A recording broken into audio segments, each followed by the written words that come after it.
Well, hello and welcome to the video. Let's talk about a few different ways that you can make money from home. That's a hot topic. Everybody's looking for ways to start a business, to start a side hustle, to be able to figure out some kind of way to make money from home, either on a part-time basis or as even a full-time income production opportunity, full-time job, full-time business, a way of supporting themselves.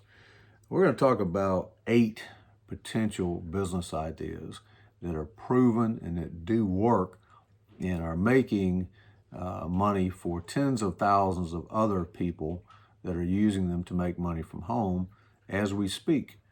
One thing before we get too far into this video that you need to consider is these are real businesses that are proven, and all real businesses require real work. I don't know of any business that you're going to be able to sit at home on a couch and collect money for doing nothing. It would be a nice trick if you could figure out a way to do that. I've seen a lot of guru garbage nonsense over the years, a lot of people claiming to have some secret or some system or some business in a box, and it's all just bullshit. It just is not true. And every legitimate, real business that I know of, and I know quite a few people that are using all of these things to make significant amounts of money. Most of these I currently use and make money every single month with. And you can too, but they all require work. They all require time. They all require effort. And first thing that we're going to talk about is online course creation as a business. That's one of my favorites. It's one of the ways that makes me the most money on a month-to-month basis. And it's something that I sort of got involved in initially by accident. Many years ago, I was teaching live training classes to people as part of my primary job. And I also had started a side business, consulting and training, and was teaching people on the side different aspects of trucking as a business and running a truck driver training school. And I decided to leave the company I was with and was looking for a way that I could continue having access to a classroom or a way to be able to train students on my own, under my own business, without the resources of the employer that I previously had access to. So I started looking into hotel conference rooms, to renting classrooms, to trying to get space, on a rental basis or whatever from community colleges and different things. And the problem I was running into is either the spaces that I needed just were not available at the times that I needed them, or that they required a significant amount of money, and I would wind up having to pay regardless of whether I had a good turnout, a good class or not. And it was through searching for actual physical training spaces that I stumbled across Udemy.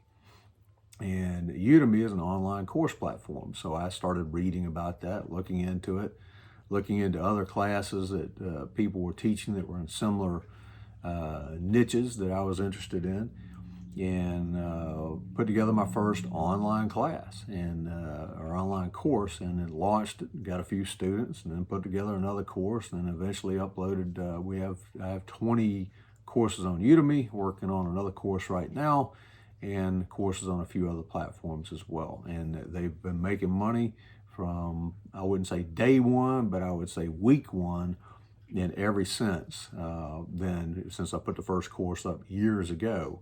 And it's a consistent, predictable income production opportunity, or money-making business, whatever you want to call it, that is near passive. Now, I say near passive, or what I would call semi-passive, after you get the courses built. Now, I see people talking about course creation being a passive income. Well, there's nothing passive about creating the course and uploading it to the host platform. That takes a lot of work. And you have to record your videos, you have to write your articles, you have to create quizzes, and depending on what you're making the course up out of, you're going to have to do some work to get the course up and get it published and get it live. And once that's done, then it becomes very near passive. And I say very near passive because you still should, in my opinion, respond to your students' questions, respond to their reviews of your course. You should still update your courses periodically, making them better, keeping them pertinent, with changes that occur depending on what your course topics are. And so it's going to take some work on an ongoing basis. And also, depending on where you put your courses at, you're going to have to do varying levels of marketing if you want to have students. There are marketplace platforms like Udemy and Skillshare that will market your courses partially for you. If you want to get more students, you're going to have to do some marketing on your own even there. But at least they will drive some traffic your way and you'll get some sales if you do nothing more than just upload your courses typically. There are other platforms that you can put your courses on and plugins and apps such as Thinkific, Teachable, LearnDash, LearnPress, these sorts of things that give you a method and a means of producing your courses, but they're not going to give you any students. You're going to have to go out and find all of your own students or you're not going to have any sales. But online course creation can be a very exciting and a very profitable business if you put the work and the effort into it. How much can you make with it? No guarantees on any of this stuff. There are people that create online courses. There are people that do affiliate marketing. There are people that are freight agents that are involved in the other businesses that we'll talk about here that make tens of thousands of dollars a month. There are other people that make hundreds of dollars a month. There are other people that make tens of dollars a month. And there are some people that make $0 a month. So it depends on you, how much work you put into it, and many other factors. So anybody that guarantees you a specific dollar amount is basically not to be trusted, because it all depends on you and so many other factors. There's just no guarantee to it. But the closest thing you can get to a guarantee is that if you do the work and you model other people that have done it successfully, and you create similar courses or similar products and services for these other businesses, then hopefully you can, over time, produce similar results. Again, there's so many different variables there. It all just depends on you. You might do better or you might do worse. You might do the same as other folks. But you can study other people and what they've accomplished by, doing some research and doing some in-depth homework, basically. But online course creation is an outstanding business for you to look into, and it can help you with any other business that you're doing as well. Let's say, for example, that you start a coaching business. A lot of times, many of the things you're going to be doing as a coach, a business coach, life coach, you're going to be repeating similar information over and over and over again. So by automating and recording some of that, you can also create additional income streams, and you can reduce your workload. You can make that part of your coaching program. So just as one example of that. So online course is a great business to start with. It's low to no cost. If you have a cell phone, a smartphone, that's enough to get started at a minimum. Now, I do recommend that you have a laptop as well, because you're going to need to be able to write at least your cover information, the profile or landing page, and the information on it. You're going to need to create course messages that are going to go out pre-recorded at the beginning of the course and at the end of the course. You're going to probably need to be able to create quizzes and other things. And it's a lot easier to do that on a full-size keyboard on a laptop than it is on a smartphone or even a tablet. But a cell phone, if that's all you got, an internet connection is enough to get started. If that's what you got, use it.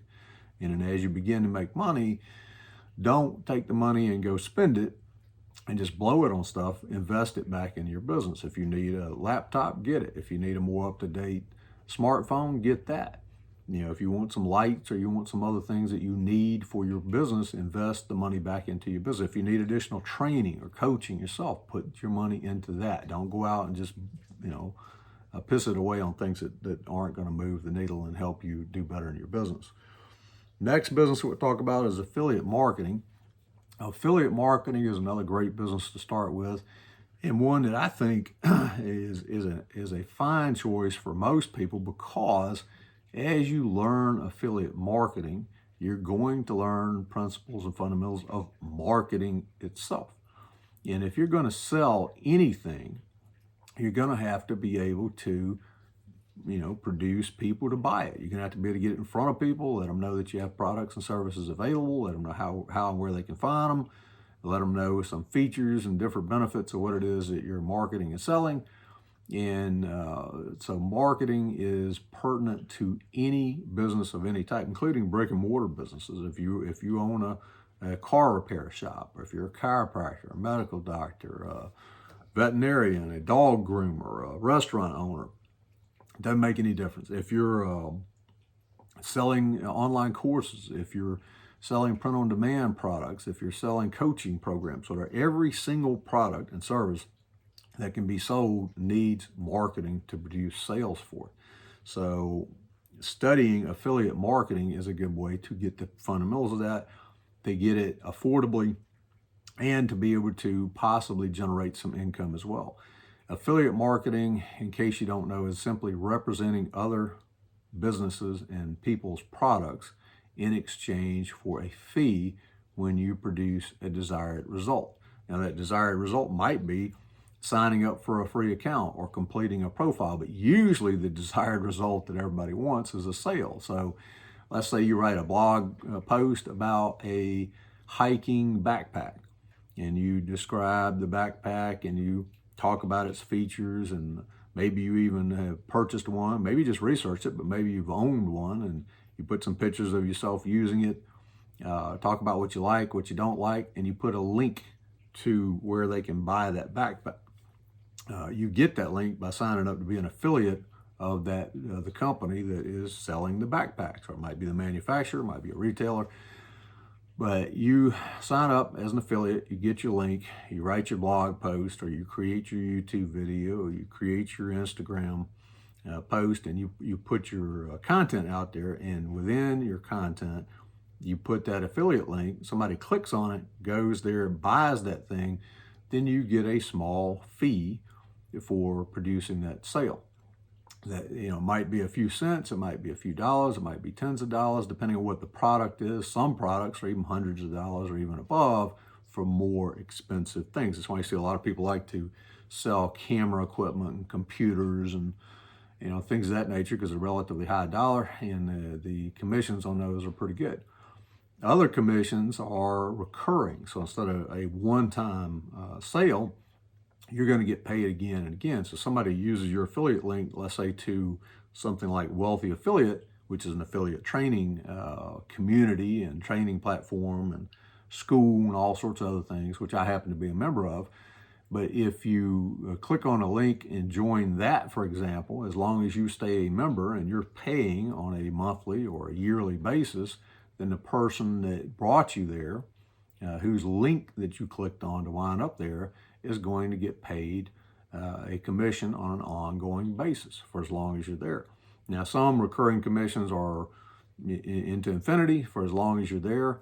Other ones are for 3 months, 6 months, a year, some limited period of time, but it's a recurring fee nonetheless for at least some period of time. You'll see that used a lot with memberships. You'll see it used a lot with training programs that are membership based. You'll see it also used a lot with services like website hosting and legal services and things of that nature. So affiliate marketing is an excellent business to start with. Same thing, you can get started in affiliate marketing with nothing more than a smartphone and an internet connection and doing some basic research or taking a few courses on Udemy or some other platform, learn the fundamentals, and get some affiliate links, get signed up as an affiliate, and you can start marketing products. Now, if you want to do better, obviously, you're going to get some more in-depth training and some hosting services and some different resources and benefits like what you can get through Wealthy Affiliate. But regardless of how you go about it, studying affiliate marketing and starting your own affiliate marketing business is a good business to start with as well. Another business I want to mention to you is becoming a freight agent. A freight agent is someone who works under the authority of a freight broker. And they basically act as an intermediary on behalf of the broker, arranging the transportation of freight in exchange for a fee. Now, the fee goes to the broker, not the agent, and then the broker pays the agent. But the freight agent is the person that's doing the majority of the work in arranging that. So what they do is they'll contact shippers that have things that they want to move, and they will negotiate contracts to move that freight, and then they will contact carriers, independent owner operators, small fleets, large fleets, and they will find transportation companies that want to move that, and they will basically play middleman. They will arrange the transportation of that freight.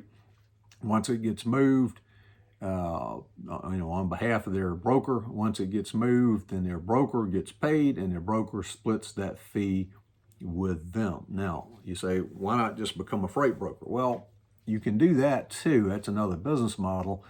But the reason that you might want to look at starting out as a freight agent is it's a lot less complicated for starters, and most brokers, or at least decent larger brokerages, are going to have some kind of a training program, mentorship, and support for you to help you get started in the business, and it costs you nothing to get started that route. If you want to start out as a broker, you're going to have to get authority from the Federal Motor Carrier Safety Administration, which is a few $100. You're going to have to get a surety bond, which can be anywhere from several hundred to a few $1,000s to get that up and running. You're going to have to get a business entity, LLC, all those type things. And so it's a much more complicated way about starting up a business. You have more control, but you're also out there totally by yourself. You're not going to have any support, training, mentorship, back-end support from a broker because you are the broker. So what we're talking about here is becoming a freight agent. And you can research that, look into it, look into taking courses about becoming a freight agent. You can also look at some of the major brokerages like Convoy, C.H. Robinson, many others. Look them up, look at their websites, and look and see what the requirements are for becoming an agent, or call them up and ask them, hey, look, I'm interested in becoming a freight agent. Do you have some type of program I could join? Or how would you recommend I go about doing that? You can also go and search for courses on Udemy, or just search for courses online. Find freight agent courses, take those, and start out that way. And later on, make a decision. Once you know what you're doing and you've got some experience in that, you very well might decide that you want to go the rest of the way and go ahead and get your authority and open your own brokerage and recruit other agents to work under you. But you need some experience doing that first. So that's one way to do that. Or you should have. You don't have to. There's no mandatory requirement that says that you have to go become a freight agent first. But from a practical standpoint, how are you going to run a business that you know nothing about? So you're either going to need to get some extensive training from somewhere, or get some minimal training and some experience before you go whole hog into biting off on the cost and the fees and everything to start a freight brokerage. Another thing that's similar to that, but not the same thing, is becoming an independent dispatcher. And it's usually going to be best suited for somebody that has some experience. Maybe they were a dispatcher internally working for a trucking company and they're looking to go out on their own. Another route is to get a job as a dispatcher trainee with a trucking company. Do that for at least a few months, get some basic experience doing that. And the other route is, again, seek out and find a course or courses and take those and learn the basics and the fundamentals. They function very much like freight agents and like freight brokers, but there are some very important distinctions, and you have to be sure that you know where the lines are and what you can and can't do. You know, one of the big triggering things is you as a independent freight agent or independent dispatcher, you as an independent dispatch business owner, you cannot receive payments from anyone other than your client. And in this case, your client is going to be the owner operator or the small fleet that you're finding freight for. And them booking the loads needs to be done basically directly by them. You find the loads, they formalize the booking of those loads. They are going to bill the broker or bill the shipper or whoever is originating that load directly and get paid. They're going to simply pay you a fee for your services, kind of like a VA, virtual assistant, that sort of thing. They're paying you for helping look at the load boards and looking at the information and making the phone calls and helping to hunt down and target the load that they need so that they can book it. Some independent dispatch business owners will attempt to bill the shipper or bill the broker, you don't want to be doing that. Like I said, you're essentially operating as a broker without broker authority or without a license, and you can get yourself in a world of hurt for doing that. So be sure that you do enough homework to know where the lines are, what you can and cannot do as a dispatcher or an independent dispatch business owner. But it's still a great business to be in.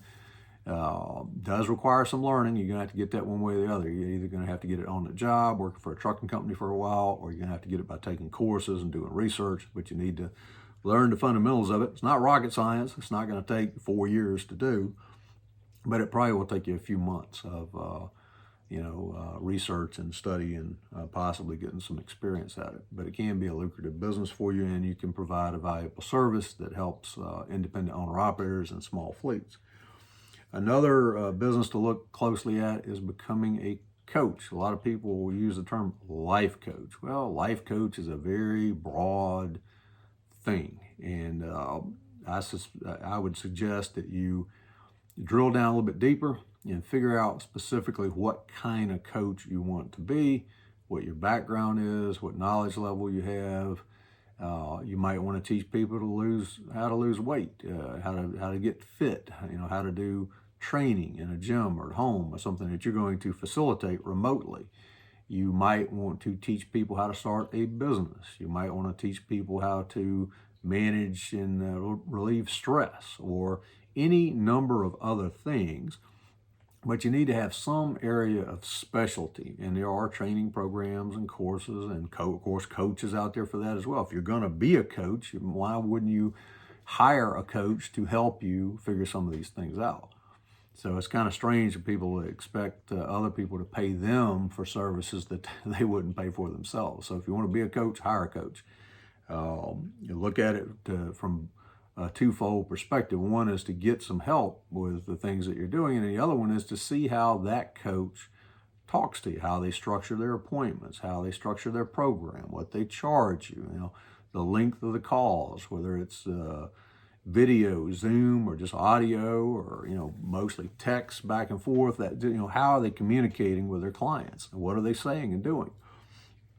So hire a coach, and also consider taking some courses, online courses, and maybe even reading a few books on that. But learn about the coaching business, pick a niche or an area of specialty, and focus on that. And a coaching business can be profitable as well if you take the time and effort to learn how to go about doing it and you put the work into it. Again, it's not something where you're going to hang out a shingle and people are just going to come running to you in droves, with a checkbook out or the wallet open to hand you money. You're going to have to work at it like all other legitimate businesses.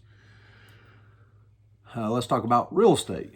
Real estate is one of the first businesses I got involved in when I was in my early 20s, and spent a lot of years in real estate.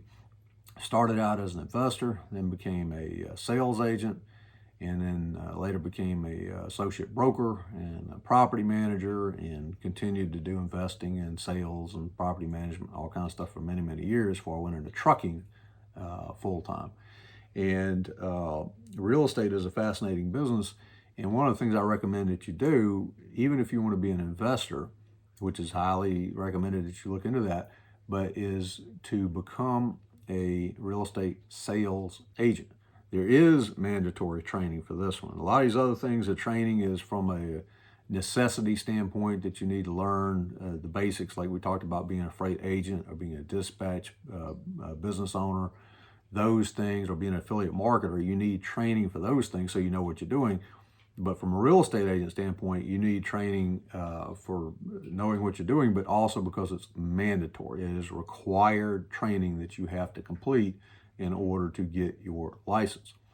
You have to pass a course, and it does vary somewhat by state, so research where you're at.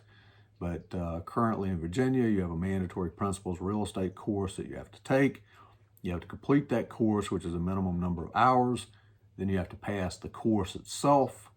And then once you pass the course, then you have to take your actual exams for licensure, and then you have to affiliate under a real estate broker. You can't go out and just hang your shingle and start doing this totally on your own. You have to find a broker to affiliate with, but you are very much in business on your own from day one. And if you decide to look further into real estate, And in other courses and other publications I have, I'm happy to explain that to you in much more detail. But you need to fully understand that. If you're going to become a real estate salesperson, you are in business for yourself, even though you're operating under the authority of a broker, and you have to have a license to do it. But that's a distinction a lot of people don't understand, and they think of it as a job, and they fail as a result. It's not a job, it's a business. So it can be a very lucrative business. Real estate sales commissions are negotiable. They're not set at a specific amount. But just for example, let's say the commission is 5%.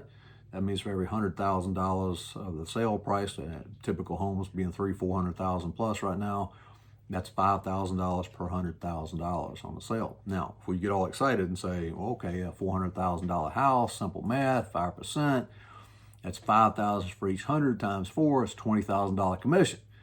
That'd be pretty good. But in most transactions, you have 4 people. You're going to have 2 brokers and 2 agents in a lot of cases. So you're looking at getting a quarter of that, which is about $5,000. Still not bad.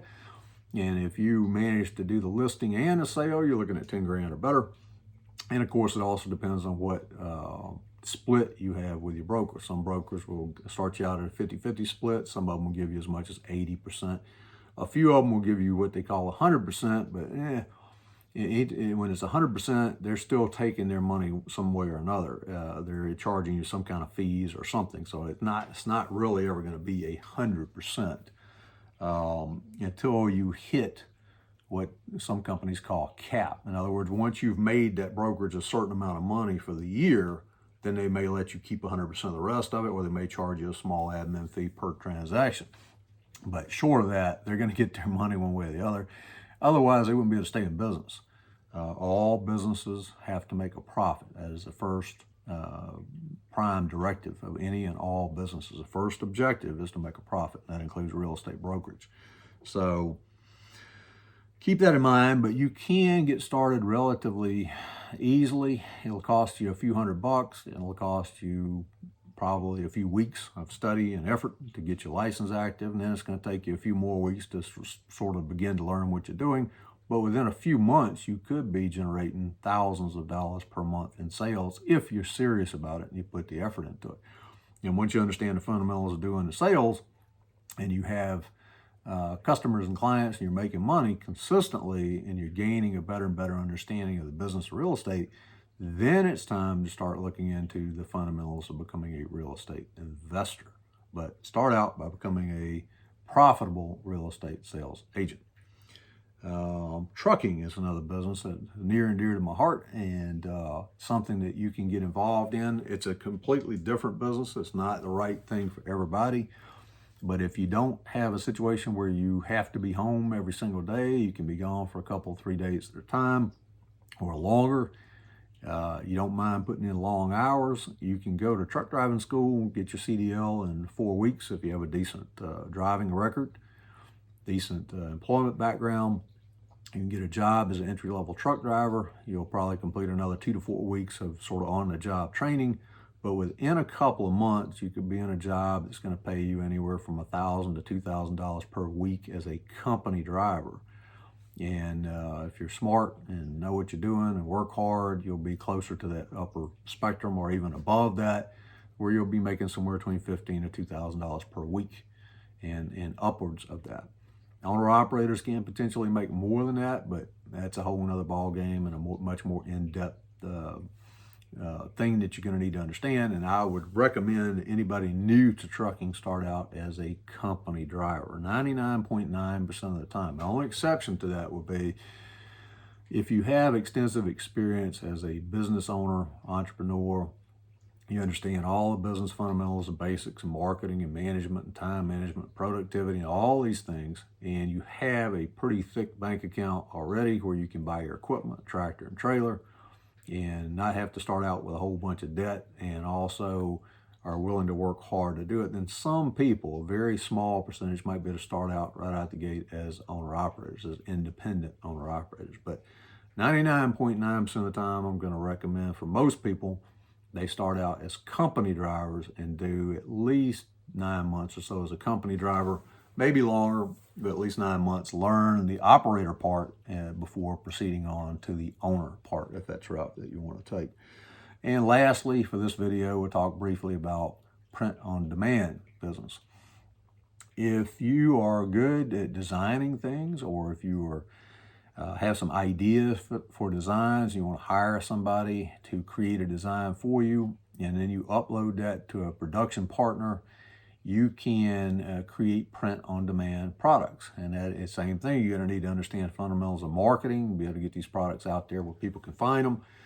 But if you put the products out there and people find them, click on them, want to buy them, and it goes to your production partner, they will print the item, whether that's a shirt, a hat, a mug, a tumbler, wall art, any number of things, pillowcases, aprons, and some designs can be put across multiple different products. But they will create the item for you, box it up, and ship it to your customer. They've already collected the payment. They've taken their money right off the top, and they're sending you, the balance of that as your profit. So it's not a completely passive business. Same thing, you have to create or cause the designs to be created and then upload that, and you're going to need to be able to do some marketing. But print-on-demand business is something else that you can do from home. Obviously, trucking, you're not going to do really from home. You can base it from home, yeah, but if you become a truck driver, your home is going to be the truck, so you're going to be gone.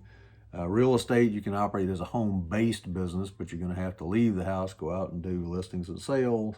Coaching, you can do entirely from home for the most part. Dispatch service from home, freight agent from home, affiliate marketing from home, online courses, you can do all that from home itself. And home can be wherever it is. It could be a truck camper, it could be a sailboat, it could be inside a tractor trailer, while you're parked at customers and that kind of thing, living on the road basically.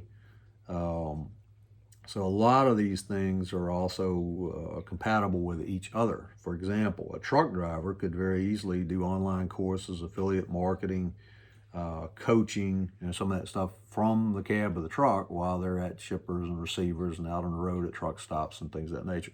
Now, you're going to have a hard time being a real estate agent when you're 3 states away. But there is a way to do that too, believe it or not, and that is through one company, EXP. You wouldn't be listing and selling real estate, but you would be attracting and recruiting real estate agents and mentoring them. Of course, obviously, it's better if you get some experience as an agent first, so you know what you're doing. But once you have that, you could potentially do the recruiting and the mentoring and the coaching of real estate agents from anywhere, including the road and in the cab of a truck. But just a few things to think about, and have a great day. Take care, and I'll talk to you again soon in the next video.